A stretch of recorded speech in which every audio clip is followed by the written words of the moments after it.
This broadcast is inappropriate for all ages, right here on hashtag We Are a Movie Club. It's time for Bad Movie Club.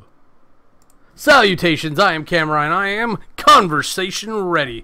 Today we're here to talk about I gotta fix that. Hulk 2003. Now, this is not the Incredible Hulk with Edward Norton. This is not one of the Hulk movies with Mark Ruffalo, or whoever they got him to play after that. When we talk to you future people who know those movies that don't exist here and now in the past times. So this is the first one. His name was actually Bana. B-A-N-A. I don't remember his first name, but like we did make some cracks about how that actually didn't work. Like it doesn't make him a good Bruce because his last name is Bana. Lou Ferrigno, the original Hulk, was actually in this movie as well, along with Stan Lee. They're both security people. I'm just avoiding talking about this because this is where we get together to talk about movies where such bad things in the world came together to make manifest, and we have to watch them. I feel like we're getting back that direction. We're not quite there because this is a shitty movie. If we're being honest, just by a margin, but it is, and it's not a good Hulk movie either. Like they kind of missed the point of like what a Hulk movie is, but this was before Iron Man, before like the MCU was officially a thing. Back when they were still ashamed of Blade and Ghost Rider, and they were like, Ghost Rider by Marvel. So here we have Hulk. We have the first appearance of Hulk in the movies, in modern movies at least. So we open on just shitty science happening.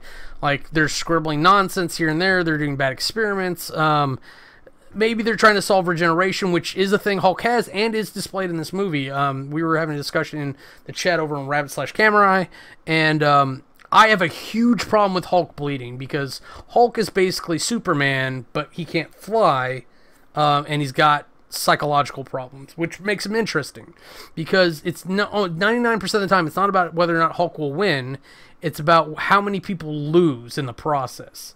And I still maintain Hulk would beat Thor as well, but like in Ragnarok he gets bit by Fenrir, which actually is supposed to show how strong Fenrir actually is, that he can pierce Hulk's impenetrable hide. Wolverine's managed to do it with adamantium because comic book law is about most powerful metals. But in this movie, you do actually see him get cut in the shoulder, and it instantly re-heals. It's how it should be. Like, even if the bullets actually start doing damage to him, he's healing so fast that like it shouldn't be perceptible. You shouldn't be able to get needles in Hulk. No tranking Hulk. Now, him breathing stuff in, fair game. I totally get that. So we actually don't open on Bruce Banner like we would for a normal Hulk movie. This is the Hulk origin story. So, of course, we're focusing on his dad, his father, David, who was a scientist as well. And basically, I'm going to shorten up the beginning of this movie because it fucking needs it.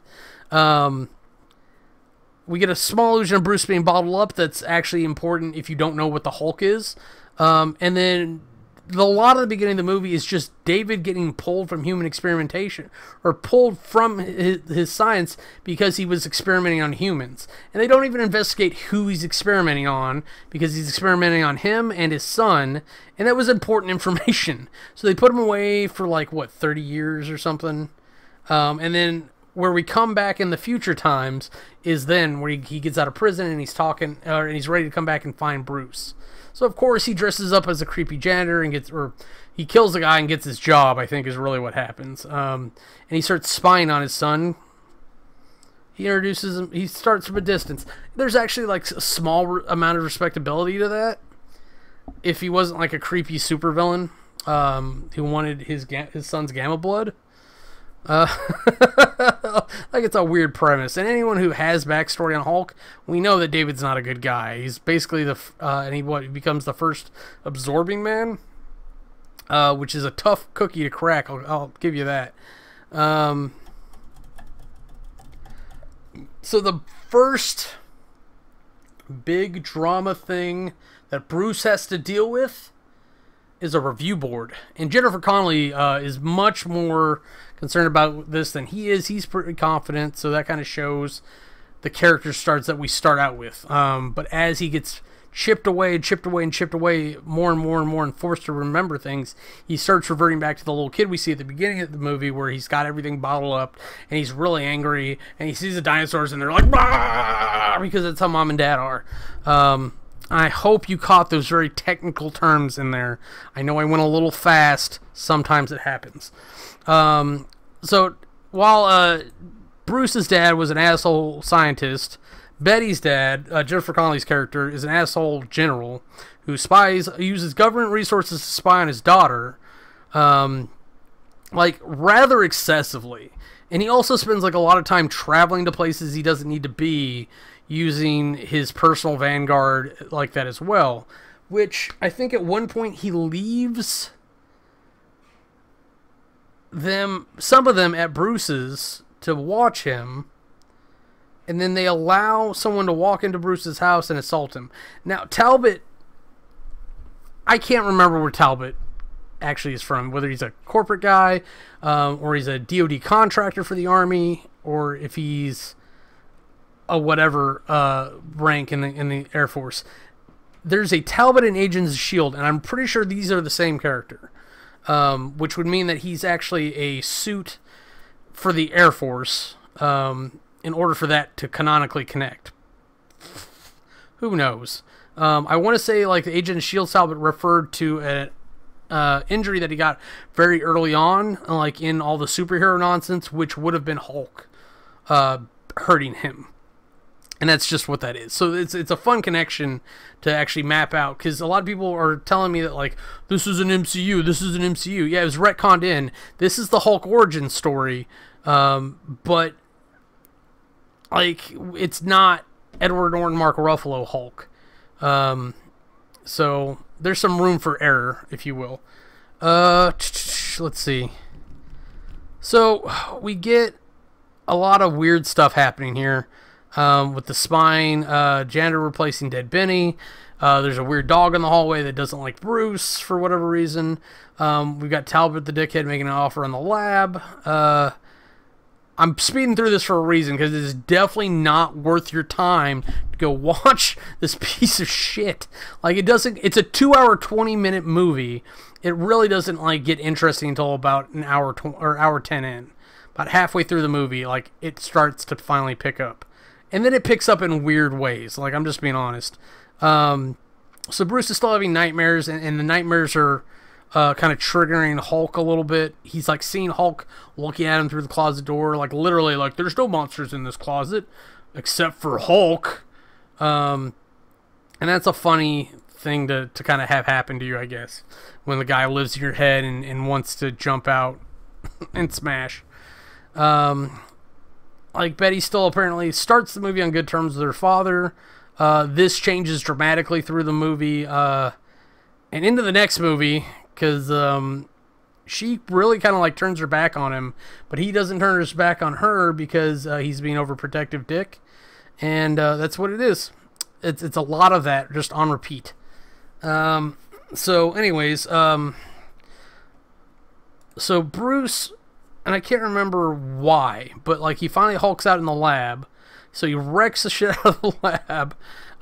He finds his dad, he almost calms down, but instead he does what we all would do, and he literally bursts through the ceiling. If you have the opportunity to do so, I highly recommend the second option, which is for you to literally jump through the ceiling.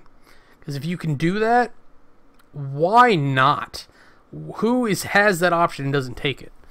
I mean, maybe they'll charge you, but whatever. You had the chance. So Betty goes to see David, which Bruce's dad, and they have a very strenuous conversation where it's very apparent like neither one likes each other at all, and what's the point? Ross is a dick again. David actually calls Bruce, and he's a dick. Like, no one's really very nice in this. Like, Betty's probably the nicest person in this entire movie. Is she actually antagonistic to anybody? Yeah, she's the golden angel in this entire movie. She's the only person who acts like a normal human being.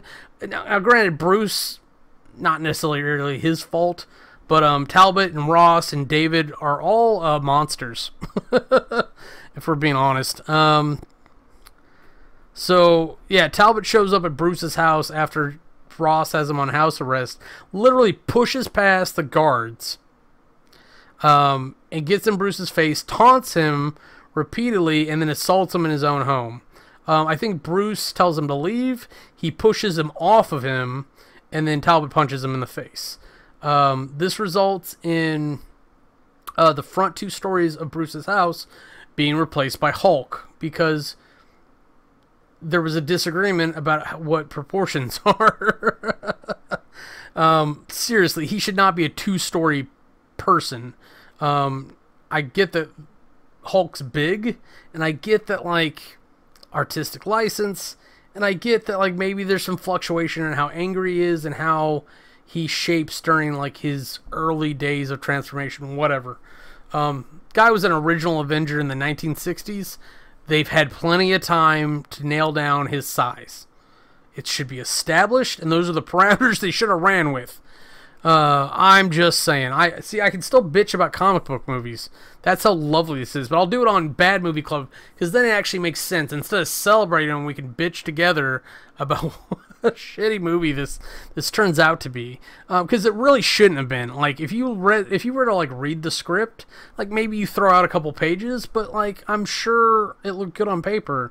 It's this weird execution that happens, and the tone that gets set in a lot of these scenes, just like, really? Why? So, of course, Bruce goes to Betty's cabin as Hulk. Then the bad dogs show up. And it's a crazy, exciting time, but it's like some really crazy CG. Like, I can't even call it bad CG. I think I don't know if it's CinemaSins or what, but there's a video out there that, like, actually puts it through in slow-mo, and it shows you that someone took the time to animate dog balls for, I don't know, half a second, that there would be potentially on screen, and then never again. That's probably like $10,000 to do that. It's ridiculous how expensive CGI is sometimes, because I'm sure to grow giant dogs and train them to fight Hulk for real, probably more expensive. You're getting a deal sometimes, you know? But, like, this dogfight gets out of control, like, because this is one of the few times in this movie that it's truly Hulk-worthy. And Betty's, like, scared of him, and that's how you know that, like, we really kind of reached Hulk levels. Because he goes ape on these dogs. He just gets angrier and angrier till the point where he's just not thinking like a human. He's definitely not thinking like a superhero in this movie at all. Now, granted, towards the end, he starts kind of coming over like not wanting to kill as much.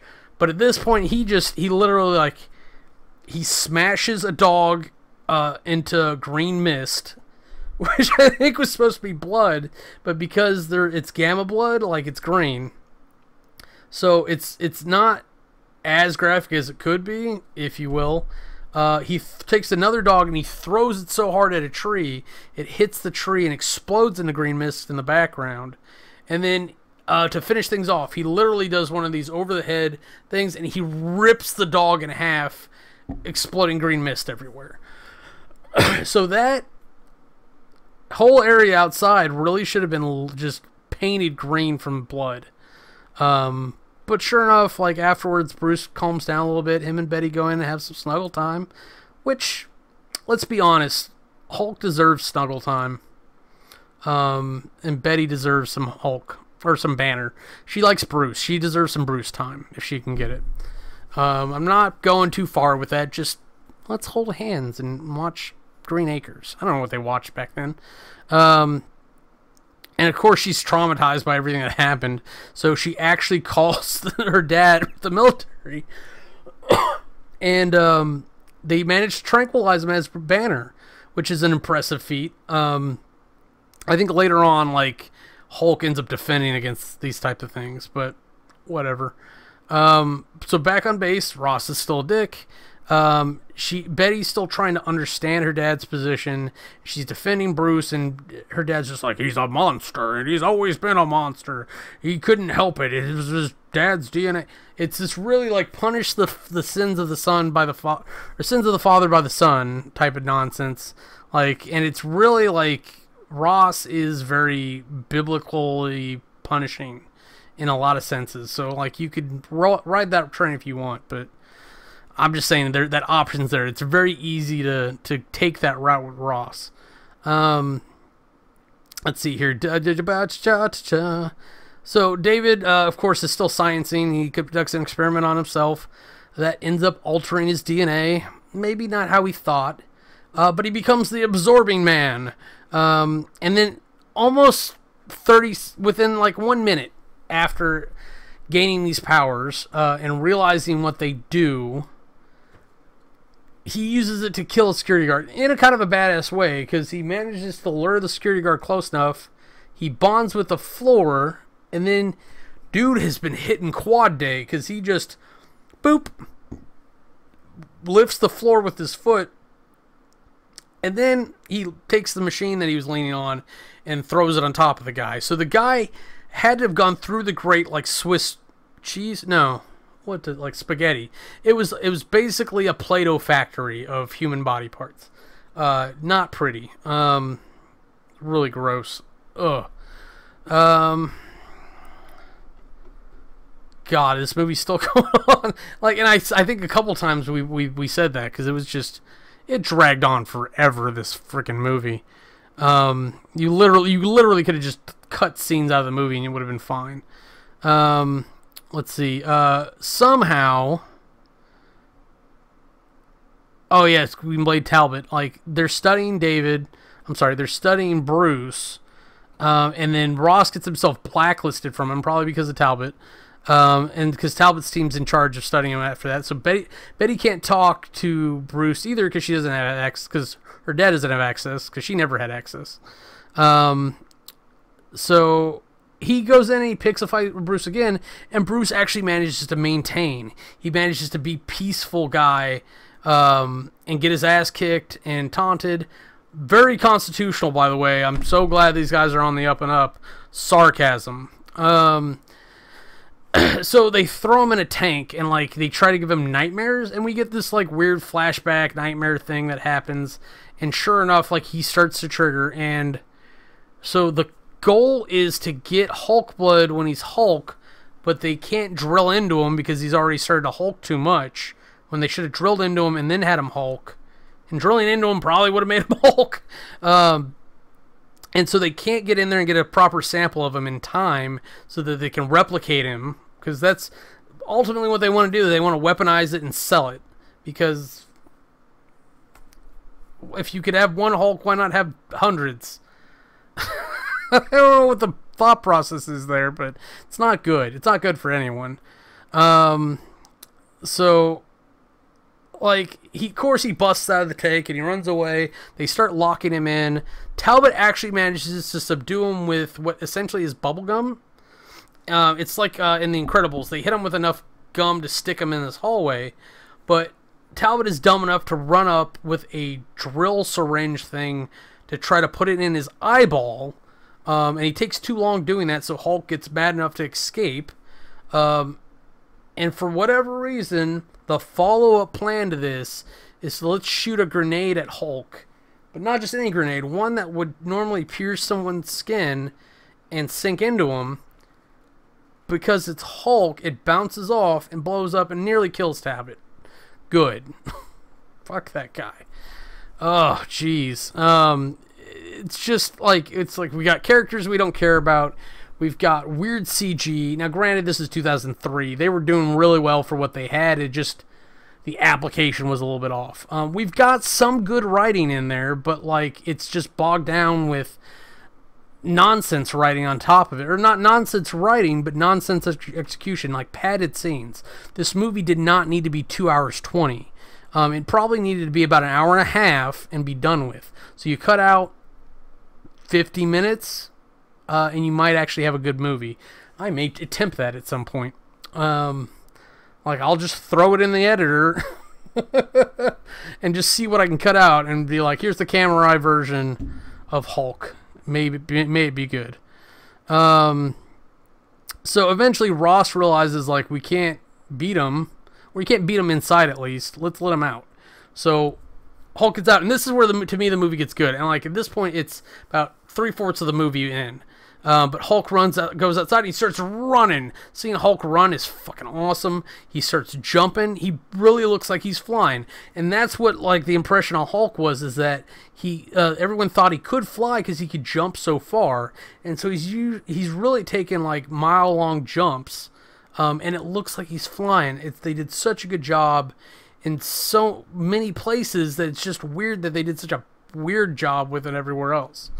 But shortly after we get cool Hulk jumps, like, he starts having to run the gauntlet. Somehow the tanks got to him. Not sure how they caught up. Tanks don't move very fast. At most, they're like 20, 30 miles per hour. Because they're tanks. They're heavy. They're armored. And he literally wipes the floor with them. Like, he's taking shell hits. He rips a couple of them apart. He shakes out the personnel. He throws a couple of them. I think he tries to break one in half.